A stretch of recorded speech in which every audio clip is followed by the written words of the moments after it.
Welcome! In this tutorial I want to show you a cool tool of automation blocks for After Effects which can scale down text layers such that they never grow beyond a certain size.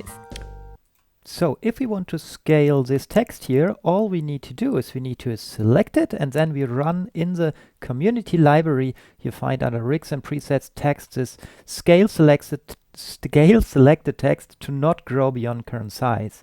And if you run it, it gives us a user interface where you can either keep everything at default, which means don't grow beyond the current size, or you can say it could grow up to 50% more than what its current width and height is, for example. So here you control extra width and extra height in percentage. But we keep it at the default now and run it, and it applied now an expression to the scale of the text.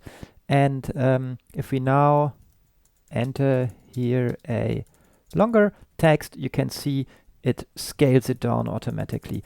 Also, it reacts to the height now. Yeah, so if I press return and make here a second line, it notices, oh, I would grow beyond the current height, and then it scales it down to make sure it does not exceed the current height. If you don't want that, this should be the maximum size, the width, but not the maximum height. We can run the tool again and say we can be up to, let's give it a lot of room here, 1000% higher, yeah, for example.